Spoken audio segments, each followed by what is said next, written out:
겸손과 기도. 찬미 예수님. 예수님께서는 헤로데 임금 때에 유다 베들레헴에서 태어나셨다. 그러자 동방에서 박사들이 예루살렘에 와서 유다인들의 임금으로 태어나신 분이 어디 계십니까? 우리는 동방에서 그분의 별을 보고 그분께 경배하러 왔습니다 하고 말하였다. 이 말을 듣고 헤로데 임금을 비롯하여 온 예루살렘이 깜짝 놀랐다. 헤로데는 백성의 수석 사제들과 율법학자들을 모두 모아놓고 메시아가 태어날 곳이 어디인지 물어보았다. 그들이 헤로데에게 말하였다. 유다 베들레헴입니다. 사실 예언자가 이렇게 기록해 놓았습니다. 유다 땅 베들레헴아, 너는 유다의 주요 고을 가운데 결코 가장 작은 고을이 아니다. 너에게서 통치자가 나와 내 백성 이스라엘을 보살피리라. 그때 헤로데는 박사들을 몰래 불러 별이 나타난 시간을 정확히 알아내고서는 그들을 베들레헴으로 보내면서 말하였다. 가서 그 아기에 관하여 잘 알아보시오. 그리고 그 아기를 찾거든 나에게 알려주시오. 나도 가서 경배하겠소. 그들은 임금의 말을 듣고 길을 떠났다. 그러자 동방에서 본 별이 그들을 앞서가다가 아기가 있는 곳 위에 이르러 멈추었다. 그들은 그 별을 보고 더없이 기뻐하였다. 그리고 그 집에 들어가 어머니 마리아와 함께 있는 아기를 보고 땅에 엎드려 경배하였다. 또 보물 상자를 열고 아기에게 황금과 유향과 몰약을 예물로 드렸다. 그들은 꿈에 헤로데에게 돌아가지 말라는 지시를 받고 다른 길로 자기 고장에 돌아갔다. 주님의 말씀입니다.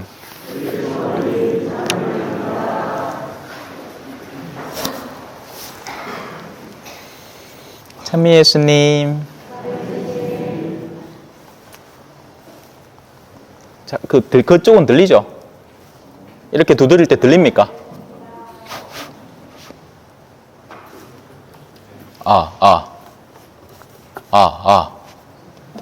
이거 뭐, 왜 내가 강론할 때만 안 나오는 거야? 이봐. 들립니까? 뭐, 일단 크게 할게요. 저는 마이크 없이도 하도록 훈련된 사람입니다. 남미에서 제가 일상적으로 하던 게 이겁니다. 예. 괌을 질러가며 사람들에게 복음을 전했죠. 그 동네에 무슨 잘된 마이크 시설도 없고 밖에 나가서 학교나 장례장에 가면 이제 저 뒤에 있는 사람도 듣도록 목소리를 기본적으로 크게 톤을 끌어올리는 겁니다. 마치 서편제 폭포 밑에서 훈련하듯이 어허 하면 이제 뒤에 들려야지. 예. 그래도 마이크 있으면 좋잖아. 자, 가봅시다. 동방박사들의 여정입니다. 처음에 시작은 작은 빛입니다. 그리고 이들은 빛이라는 것에 민감합니다. 항상 밤을 쳐다보면서 밤에는 왜 우리가 오케스트라 음악에도 공백이 있고 음표가 있듯이 밤은 기본 어둠 속에서 별들이 빛나는 곳입니다. 그래서 이들은 박사들로서 별을 연구하는 사람이고 별들의 움직임에 집중하는 사람들입니다. 현대 신앙생활도 마찬가지입니다. 그냥 성당을 그냥 취미로 오는 분들이 계시고 또 아니면 사회생활로 오는 분들도 얼마든지 계십니다. 그러나 그 가운데에서 진짜 빛을 찾아서 내 영혼이 어떻게 해야 더 밝아질까? 어떻게 해야 더 개선되고 더 하느님 가까이 다가갈까를 마음 깊이 고민하면서 그 방향을 찾는 분들이 계십니다. 그들이 바로 오늘날 현대판 동방박사죠. 많을까요? 적을까요? 비율적으로 적을 수밖에 없습니다. 그건 우리의 본질이 그대로 드러내고 있어요. 나는 어디에 기뻐하는가? 친구가 어이 베드로 언나 내 술 한잔 사줄게 하면 갑자기 마음이 환해져. 그럼 이 사람은 술을 사랑하는 사람 맞죠? 예. 근데 어떤 사람은 어이 베드로 술 한잔 사줄게 온나 하면 술을 별로 안 좋아해. 그러면 가진 이유를 들면서 내가 거기 왜 못 가는지 그죠?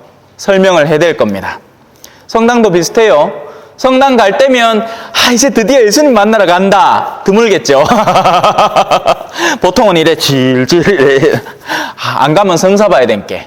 네. 그렇습니다. 자, 이 동방 박사들은 빛에 주목했고 그 빛을 통해서 이제 자신의 갈 길을 정하고 여정을 시작합니다. 그게 첫 번째 특징이에요. 빛. 영혼을 밝히는 빛. 여러분들의 영혼은 어떤 것으로 밝아지는가 고민해 봐야 됩니다. 내 마음은 언제 밝아지는가? 신상 휴대폰을 들었을 땐가? 아니면 삶의 가치를 전해주는 누군가를 마주하게 되었을 땐가? 그냥 사람들하고 어울려서 북적거리면서 한 잔 떠들썩하게 먹는 게 즐거운가? 아니면 얼마 안 되는 상이라도 그러니까 상차림이 아무것도 없다 하더라도 누군가를 만났을 때 그와의 만남을 통해서 내 영혼이 맑아진다면 그것이 진짜 아름다운 만남일 것인가? 빛. 두 번째입니다. 이들은 그 여정을 성실하고 꾸준하게 진행을 시킵니다. 좀에 하다 말고 좀에 하는 척 하다가 차 보고 이러지 않는다고요. 그게 다른 한편 내 마음이 진짜 갈구하는 빛을 증거하는 거겠죠. 돈 벌고 싶은 사람은 돈을 벌기 위해서 무슨 갖은 수를 쓰더라도 씁니다. 직장에서 잘려도요, 이제 경기 불안이 다가오고 있습니다. 이건 과학이에요, 과학. 머지않아 다가올 겁니다. 농경사회는, 그러니까 이 농업 현실은 어떨지 모르겠지만 소비자가 없으면 팔리지도 않을 거예요. 그럼 값은 자동으로 떨어지겠죠. 예전 같은 삶은 이제 점점 더 무산되어 갈 겁니다. 어떻게 될까요? 모르죠. 얕은 이든 저든 없으면 나가서 뭐라도 구해서 먹고 살아야 됩니다. 생존이라는 것은 우리 내면의 가장 기초적인 욕구니까요. 하지만 그 생존의 기초를 넘고 나서 우리는 무엇을 갈구하고 있는가? 거기서부터는 명예, 권력, 또 부귀는 허영과 탐욕, 이게 왔다 갔다 한다 그죠? 허영과 탐욕과 결부되어서 역시 내면의 어둠의 가치를 의미합니다.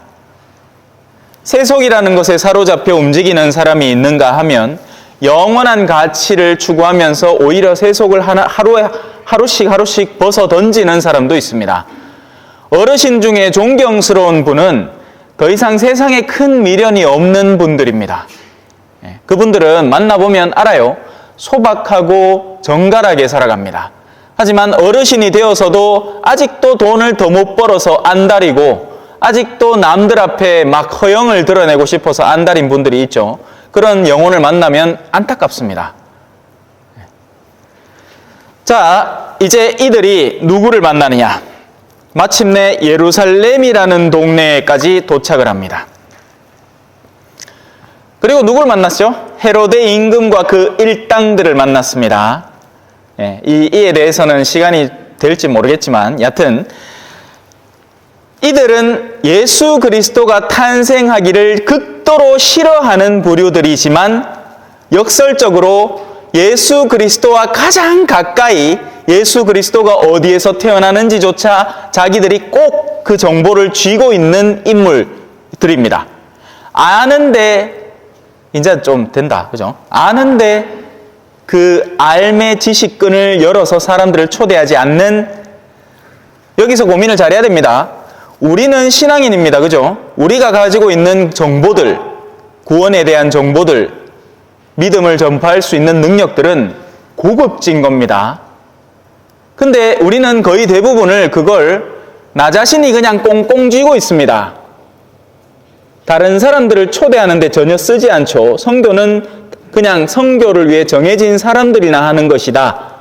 이러는 통에 어떻게 됩니까? 우리 스스로가 헤로데 임금이 됩니다. 맨날 와서 예수님 가장 가까이에 머물러 앉아 있지만 우리가 알고 있는 그 고급진 정보들을 빛을 찾는 이들에게 일말도 비춰주지 않는 사람들, 그들이 찾다 방향을 못 찾아서 마침내 우리한테 와서 빛이 어디 계시느냐 물을 때나 가만히 보이긴 성당에서 그런 게 있던 것 같은데 이번 10월 달에 예비자 교리가 또 있을 것 같은데 그나마 한번 와보지롱 뭐 이 정도입니다. 내가 가서 초대를 한다거나 어떻게 요즘 잘 지내나 내가 요새 성당을 열심히 다니고 있는데 한번 같이 가볼래? 이런 건 일절도 없고 누가 와서 제발 나 예수님 좀 만나게 해주 사정을 하마 그러면 내가 한번 찾아보지 방법을 뭐 요 정도입니다. 예. 이제 살살 해도 되나? 옛날에 하던 버릇이 생각나가지고. 자, 들리죠? 저 뒤에. 알비나 자매님 제 목소리 들리죠? 살살이 할게요. 동방에서 온 박사들은 헤로데라는 장벽을 만나버립니다. 근데 재밌는 게 있죠? 이 예수 그리스도를 죽이고 싶어하는 사람들이 역설적으로 그들에게 길을 찾는 실마리를 제공해 줍니다. 그러자 자동차에는 부스트라는 게 있어요. 엔진에 기능이 있는데 그 안에 이제 이 고밀도 산소를 확 불어 넣어주면 일순간 이 출력이 엄청 높아집니다. 영화 같은 데 보면 그죠? 스위치 버튼 하나 딱 누르면 갑자기 차가 와 하고 달리는 거 있잖아요. 패스트 앤 퓨리어스 같은 영화. 우리 어르신들 잘 안 보실라나? 하여튼 그런 게 있어. 우리 어르신들로 치면 건강보조식품. 막 이래 댕기다가 어르신 요거 하나 드시소 해가지고 막 뭐 이렇게 막 공진당 이런 거 있잖아요. 그런 거 하나 먹으면 갑자기 어머 이게 웬일이고 하면서 막 힘이 막 버긋버긋 나는 겁니다. 동방 박사들이 마주한 예수 그리스도 앞에 놓인 장벽은 오히려 그들을 더 박차를 가하게 만들어 버렸습니다. 예수 그리스도에 대한 정보를 더 잘 파악하게 도움을 줬어요. 그러니까 왜 이런 거 있잖아요. 때로 사제생활에서 무력감을 느낄 때가 있습니다. 그런데 이때 오히려 역설적인 자극, 야 그렇게 할 것 같으면 사제생활 때려치워라. 아니면 어떤 종류의 시련들, 이 본당에 부임을 했는데 신자들이 다 이렇게 정말 하느님을 사랑하고 그럴 줄 알았는데 그러기는커녕 오히려 막 내가 하려는 사목적 방향에 반대를 해서 막 반대 방향으로 막 움직일 때 오히려 나는 자극을 받는 거죠. 이런 곳일수록 더 복음이 강하게 선포되어야 되겠구나. 오히려 이런 것이야말로 내가 사제직을 살아가는 본질이구나 하는 것을 역설적으로 느끼게 되는 겁니다. 남미에서는 진짜 궁핍한 사람들, 없는 사람들을 돕는다고 바빴고 이곳에서는 마음이 무너져 있는 사람들, 길을 찾지 못하는 사람들, 갈 길 찾지 못하고 방황하던 우리들이 넘쳐 흐르는 사회입니다. 얼마나 길을 잃었으면 자기 자식에 대한 사랑조차 없어요.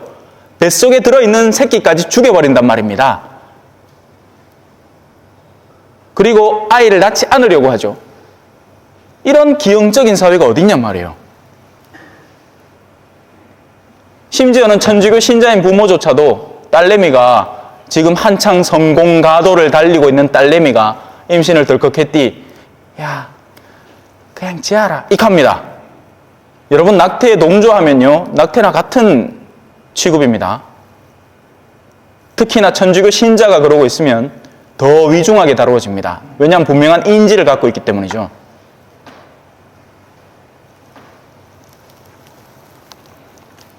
동방박사들은 벽을 만났습니다. 하지만 오히려 그 벽이 동방박사들을 도와줘요. 예수님 저기 계신다. 하나는 분명하죠. 우리 가운데는 없다. 이 얼마나 아이러니입니까? 그죠? 예루살렘쯤 되면 성전도 크고 거기에 수많은 대제사장들과 어마어마한 사람들이 다 포진되어 있는 곳인데 그곳에는 예수 그리스도가 없어요. 이게 진짜 와이카노. 그곳에는 예수 그리스도가 없더란 말입니다. 그래서 동방박사들은 여정을 계속해야만 합니다. 마침내 그들은 그러니까 베들레헴이라는 지명을 알려주기는 했으나 거기에서 또 어느 집이다, 몇 호다, 몇백 몇 호다 이러진 않았잖아요. 그러니 그들은 거기 가서도 찾아야 됩니다. 지금까지 찾아왔으니까 이제 남은 여정을 찾는 건 어려운 일은 아니겠죠. 지금까지 그 수많은 여정을 걸어왔는데 작은 동네 하나쯤 검색하는 건 일도 아닐 겁니다. 물어. 최근에 태어난 아이가 어디 있는지, 있을 만한 임금이 나신 집이니까 그 동네에서 가장 있을 법한 집부터 검색을 하는데 아무 데도 없을 겁니다. 포기하고 이제는 좌절할 무렵쯤에 어디선가 들려오는 마음이 환해집니다.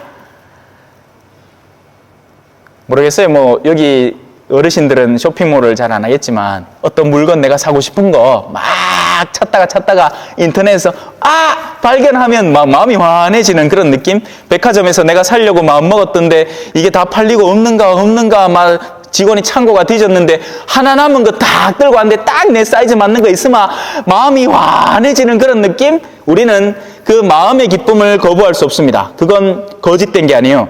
우리는 마음이 즐기는 것에 기쁨을 느낍니다. 술 좋아하는 사람은 술 만나면 기뻐요. 지금 이 스키 시즌에 스키장 가면서 막 입이 한박입이 되어 있는 사람이 있습니다. 자기가 좋아하는 걸 할 때 사람은 마음의 내심 기쁨을 느껴버립니다. 그건 거부할 수 없는 진리예요. 그래서 나중에 하느님 속일 수 없습니다. 하느님께 가는 것 자체가 기쁘지 않은데 우리가 신앙생활을 울며 겨자 먹기로 했다고 해서 하늘나라 들어간들 그 안이 기쁘지 않을 거예요.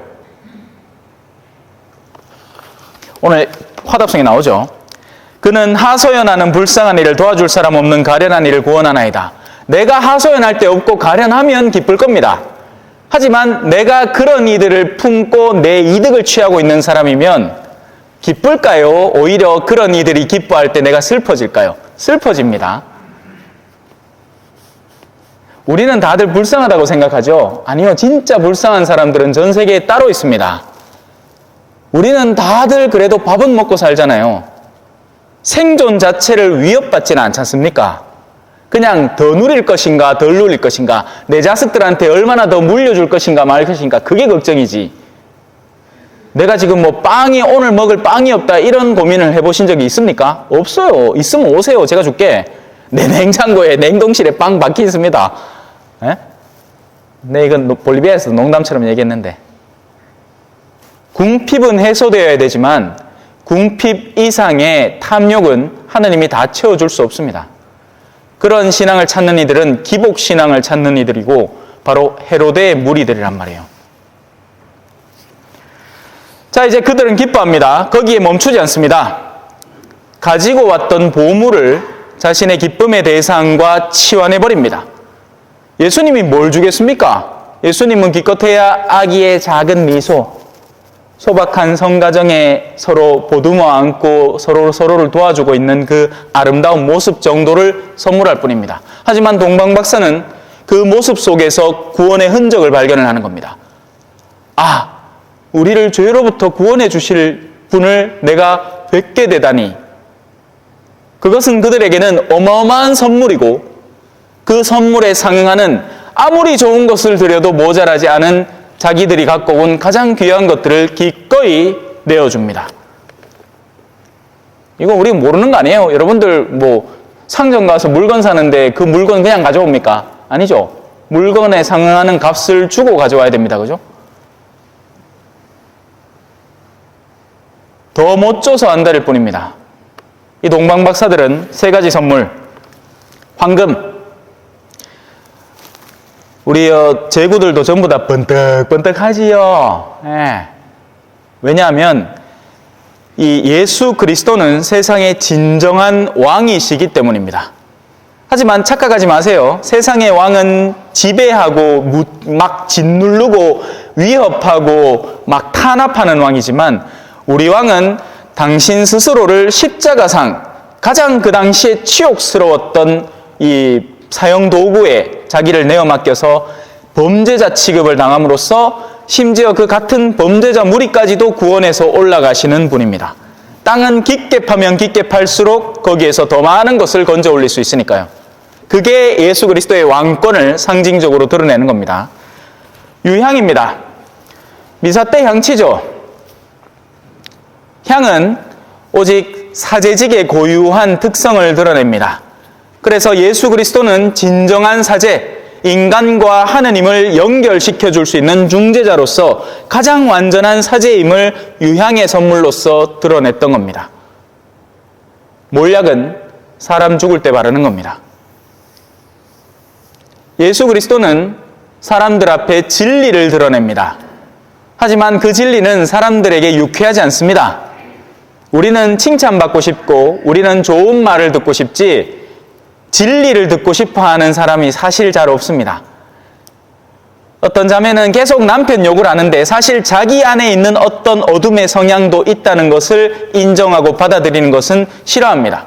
예언자는 바로 그 부분을 짚어내주는 거죠. 하느님의 말씀은 살아있고 사람의 골수를 파고들어 그 안에 들어있는 숨은 생각을 꺼내니까 그게 싫은 겁니다. 그래서 예언자는 그 운명이 죽음으로 지향되어 있습니다. 예언자는 죽어야 돼요. 바로 그 죽음이 진정한 예언자의 본질을 드러내는 겁니다.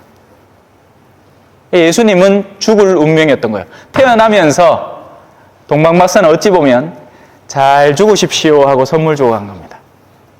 우리의 진정한 임금님, 우리를 위해서 섬기러 오신 임금님, 우리와 하느님을 연결시켜 주실 진정한 사제이신 아기 예수님, 잘 죽으십시오. 네? 세상에 이렇게 기쁘면서도 슬픈 선물이 어디 있습니까? 자, 이제 잠깐 남은 시간 동안 이 어둠의 부류들을 잠깐 살펴보죠. 마지막에 동방박사들은 꿈에 헤로데에게 돌아가지 말라는 지시를 받습니다. 이 얼마나 슬픈 일이에요, 그죠? 그 누구보다도 복음의 메시지가 필요한 건 목동들도 성가정도 동방박사도 아닙니다. 이들은 가만히 놔둬도 알아서 빛을 더 찾아나가고 더 맑게 자신을 가꾸어 나갈 거예요. 사실 정작 복음의 빛이 필요한 건 헤로데인데 천사는 이를 피하라고 합니다. 왜냐하면 알기 때문이죠. 그의 내면은 더할 나위 없이 무디어지고 딱딱해져 있어서 이 동방박사들이 자신이 체험한 복음의 기쁨을 그에게 아무리 비추어 본들 그는 동방박사들도 죽이고 그 아기도 알아내서 위치를 알아내서 죽일 각오를 미리 다지고 있기 때문입니다. 예수 그리스도를 만나면 죽여버릴 사람들이 많습니다. 정말 예수님을 만나면 우리의 마음들이 다 기쁠 거라고 착각하십니까? 아닙니다. 우리 안에 숨어있던 어둠들을 다 드러내실 분이시라서 카인은 아벨을 죽이고 난 뒤에 고기를 들지 못했습니다. 아담과 이브는 하나님을 피해서 숨었죠. 어리석게도. 그죠? 하나님 피해서 어디 숨어요? 예? 세상 그런 똥멍청한 사람들이 있습니까? 그죠? 아니, 사람은 피할 수 있지. 사람은 피하면 됩니다. 그죠? 주임신문 싫으면 안 나오면 돼요. 그죠? 근데 하나님을 어떻게 피하냔 말이죠. 하나님은 못 피합니다. 그러나 이들은 온갖 어둠과 가림막의 시도를 하는 겁니다. 헤로데는 옴쭉달싹하지 않습니다. 동방박사는 동방에서부터 여정을 해서 예루살렘까지 왔고 여기서도 멈추지 않고 베들레헴까지의 여정을 계속해서 결국 예수님을 찾아내는 구체적인 실천의 단계들을 계속 밟아오는 사람이고 헤로데는 이미 자신이 누리고 있는 권력과 지위 안에서 손가락 하나 까딱하지 않는 사람입니다. 심지어는 예수에 대해서 알아보는 것조차 자기 수하의 사람들을 시키죠. 알아봐라. 자기는 하나도 움직이지 않아요. 말은 번듯하게 잘합니다. 어떻게 해요? 가서 그 아기에 관하여 잘 알아보시오. 그리고 아기를 찾거든 나에게 일러주시오. 나도 가서 경배하겠소. 자, 꼼짝달싹하지 않음이 첫 번째 그의 오류이고요. 두 번째 오류는 거짓입니다. 우리는 이 사건을 이미 알아요. 그죠? 예전에 벌써 다 그 추기를, 죄 없는 무죄한 아기 순교자들의 추기를 지냈기 때문에 압니다. 헤로데는 2살 이하의 사내아이들을 모조리 살해한 연쇄살인범입니다. 그런데 지금 동방박사들 앞에서 마치 정말 그분을 향해서 경배라도 할 듯이 속임수를 가장해서 쓰고 있죠.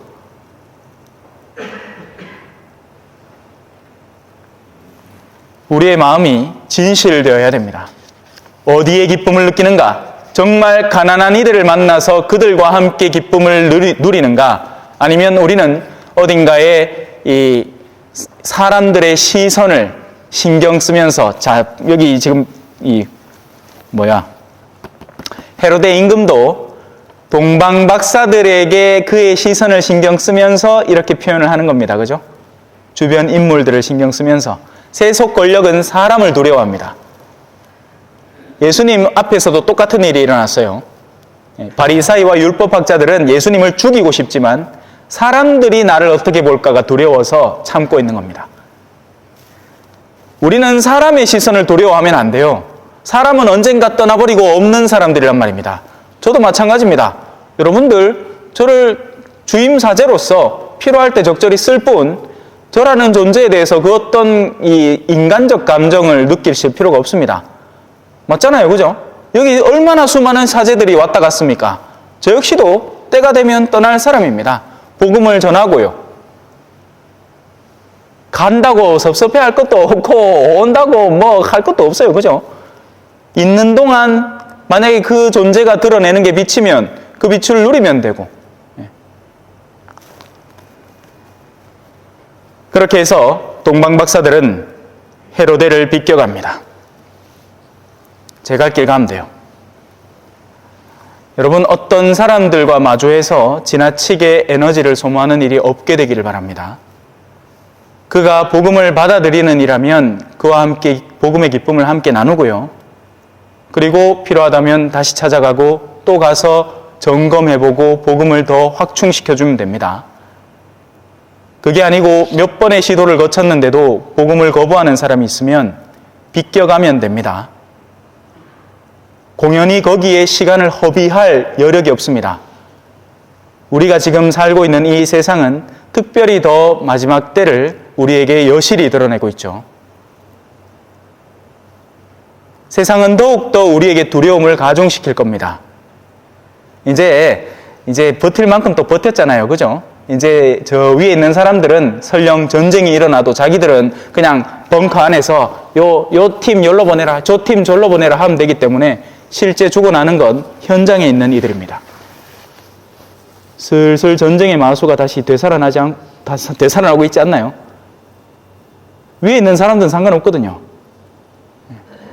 우리가 구축해온 이 모든 것들이 누군가의 어리석은 결정 한 번으로 일순간에 다 날아가 버릴 수 있습니다. 그러니 더더욱 영원한 생명의 마음을 두고 거기에 뿌리를 받고 그걸 신뢰하고 살아가야죠.